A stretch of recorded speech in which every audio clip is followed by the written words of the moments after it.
Hello दोस्तों, कैसे हैं आप सब। आशा करती हूँ आप सब स्वस्थ होंगे और मस्त होंगे। कावेरी की नई नई शादी हुई थी और फर्स्ट रात ही उसका पति हार्ट अटैक की बीमारी से एक्सपायर हो गया था। ना जाने क्यों लोग अजीब तरीके की कमेंट करने लगते हैं।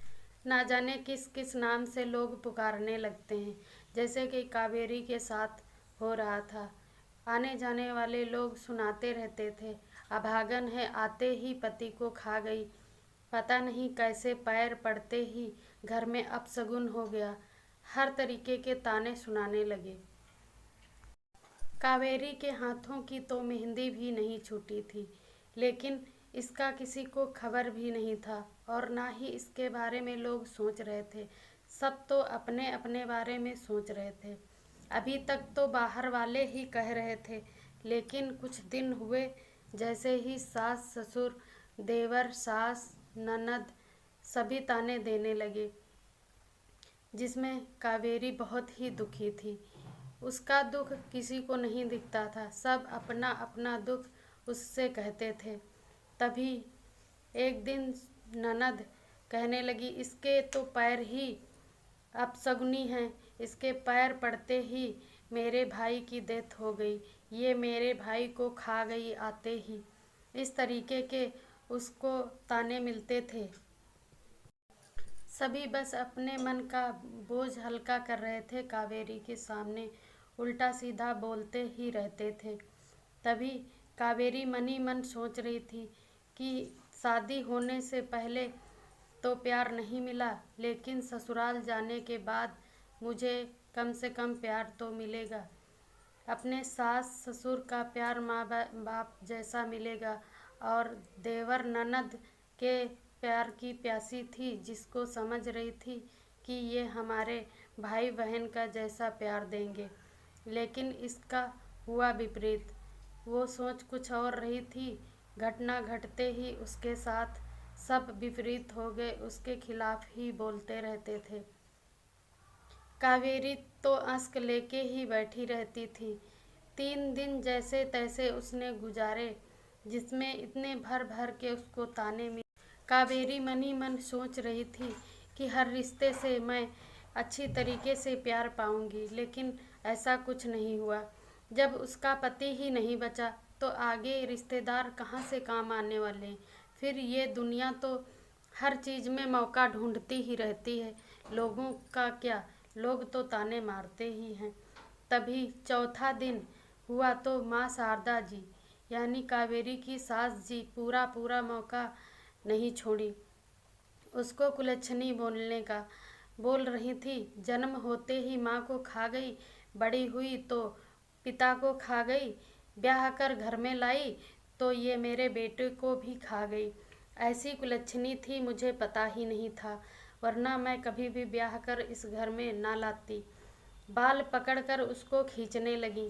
तभी कावेरी तेज तेज से चिल्लाने लगी और वह बोलने लगी, मम्मी जी आप मुझे छोड़ दो ना, मैं कहीं भी किसी हाल में रह लूँगी, जैसा आप बोलेंगी वैसा मैं करूँगी, काम कर कर के गुजारा कर लूँगी, लेकिन आप इस घर से मत निकालो। अब मैं कहाँ जाऊँगी, मेरा तो कहीं भी गुजारा नहीं होगा माँ जी, ऐसा बोल रही थी। तभी भी माँ शारदा नहीं छोड़ रही थी, बाल पकड़कर खींचती ही जा रही थी। वो पैरों को पकड़कर भी चिल्लाई और रोती गिड़गिड़ाती रही, लेकिन माँ शारदा जी कहाँ मानने वाली थी। वो बाल पकड़कर ही खींचती रहीं और ताने देती रहीं, कुलच्छनी की पैर पड़ते ही मेरा बेटा चला गया, ये अभागन अब पता नहीं किस किस को खाएगी, इस घर में रहेगी। माँ शारदा ने उसको घर से बाहर निकाल दिया और उसके मुंह पर इतनी तेज से गेट बंद किया, वह कावेरी रोती ही रह गई। फिर उसकी कुछ समझ में ना आया, क्योंकि इतना सब देखने के बाद कोई भी लड़की नहीं सह सकती। फिर उसकी कुछ समझ में नहीं आया तो वह अपना वेशभूषा अस्त व्यस्त जो थी उस तरीके से बाहर चलती गई। उसके पीछे पीछे पूरा गांव था और सभी यही बोल रहे थे, कुलच्छनी अपने पति को आते ही तो खा गई, इस गांव में रहेगी तो ना जाने क्या हो जाएगा। यह सब सुनकर कावेरी गांव से बाहर निकल गई और पहुंच गई रोते रोते एक नदी के किनारे। एक नदी के किनारे पहुंचकर वह मन में सोची, अब मेरा जीना बेकार ही है, क्योंकि मैं जन्म लेते ही अपनी माँ को खा गई और बड़े होते ही पिताजी भी नहीं रहे, शादी करके घर गई तो पति भी नहीं रहे, अब मैं जाऊं तो कहाँ जाऊं। इस वजह से नदी के ऊपर पैर रखी और छलांग मारने ही जा रही थी, जब तक एक आदमी पीछे से आया और उसको पकड़ लिया। वह बड़ी तेज तेज से रोने लगी और बोलने लगी, छोड़ो मेरा हाथ, छोड़ो, मैं जीना नहीं चाहती हूँ। उस आदमी ने जोर से कावेरी के थप्पड़ मारा और पूछा, इस आत्महत्या का कारण क्या है। तभी कावेरी ने शुरू से लेकर अंत तक की पूरी कहानी बताई और वो आदमी उसको पकड़ के घास पे बैठाया। बोलने लगा, कावेरी, हमारी और तुम्हारी एक ही जैसी किस्मत है, आप चिंता मत करो। तभी कावेरी ने उसका नाम पूछा और बोला, तुम कहाँ रहते हो। तभी मृदुल ने बताया, मेरा नाम मृदुल है और मैं मंदिर के सीढ़ियों पर ही रहता हूँ, और भला हो उन पंडित जी का जिन्होंने मुझे भगवान का श्रेय दिया और अपने साथ रहने का आशीर्वाद दिया, नहीं तो मेरे माता पिता पैदा होते ही मंदिर की सीढ़ियों पर छोड़कर चले गए थे, ना जाने क्या होता मेरे साथ।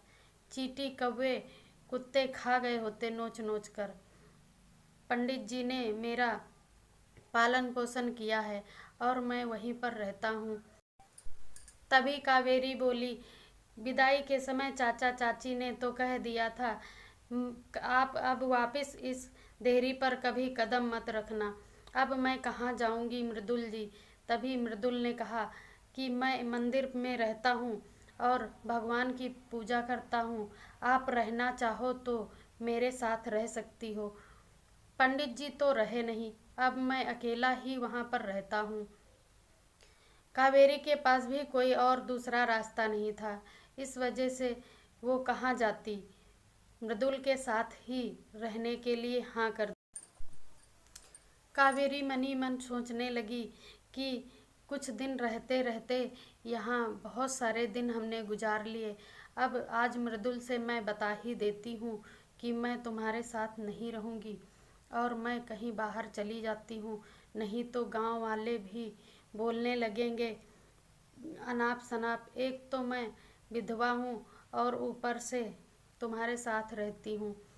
तभी मृदुल को आते ही कावेरी ने उस अपने दिल का हाल सुनाया।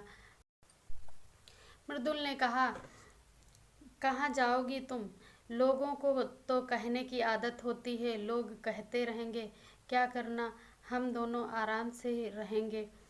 तभी कुछ समय बीता और गांव वाले बोलने लगे, अपने पति को तो खाकर आई ही है, अब मृदुल को भी खा जाएगी, ये विधवा मृदुल के साथ कैसे रह रही है।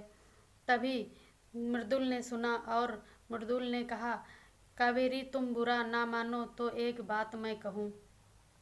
कुछ समय के साथ में उन दोनों को आपस में प्यार भी हो गया था, लेकिन एक दूसरे से कहना नहीं चाहते थे। कुछ समय पर ऐसी बातें सुनकर मृदुल ने कहा कि कावेरी तुम बुरा ना मानो तो मैं कुछ कहूँ। तभी कावेरी ने कहा, आप कहिए। तो मृदुल ने कहा, तुम्हें अच्छा लगे तो हाँ करना, मैं तुमसे शादी कर लूँ तब तो इन लोगों के मुंह बंद हो जाएंगे। तभी कावेरी ने कहा, अरे मृदुल, तुमने ये क्या कह दिया। मृदुल ने कहा, मैं नहीं कह रहा हूँ, अगर आपकी इच्छा हो तो हमारे साथ रह सकती हो और हम दोनों आपस में शादी कर लेते हैं। मृदुल ने कहा, अपने आप को तुम अभागन कैसे कह सकती हो, ये तो ऊपर वाले के हाथ में होता है, वो जो जैसी किस्मत जिसकी लिखता है वैसी ही उसको काटनी पड़ती है। हम तो इन बातों को नहीं मानते हैं, अगर आप चाहो तो हमारे साथ शादी हम दोनों मिलकर कर लेते हैं और पूरी ज़िंदगी हम लोग गुजार देंगे। कोई कुछ नहीं कर पाएगा, गांव वाले भी नहीं बोल पाएंगे।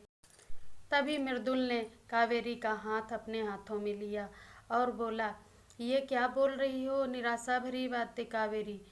जीवन और मृत्यु तो ऊपर वाले के हाथ में होती है, कभी भी ये सब मत सोचा करो। काफ़ी ज़्यादा मनाने के बाद कावेरी मान गई और उसने हाँ कर दिया। मृदुल ने अच्छे कुछ दिन गुजरते ही अच्छा समय देखकर कावेरी से शादी कर ली और शादी करने के बाद कुछ दिनों बाद ही एक परचून की दुकान खोली और उसमें कावेरी भी मृदुल का हाथ बटाती थी। कुछ समय बीता, अच्छी खासी इनकम भी होने लगी थी। तभी मृदुल और कावेरी के जिंदगी में एक नया मोड़ आया, माता पिता बनने का। और कुछ दिनों बाद ही उनकी संतान हुई और वो लोग अच्छी तरीके से रहने लगे। इस कहानी से आपको क्या सीख मिलती है, आप लोग कमेंट कर ज़रूर बताएं। चैनल पर नए हो तो चैनल को सब्सक्राइब कर जाएं और वीडियो अच्छी लगती हो लाइक करें, कमेंट्स करें और शेयर करना ना भूलें। Thanks for watching.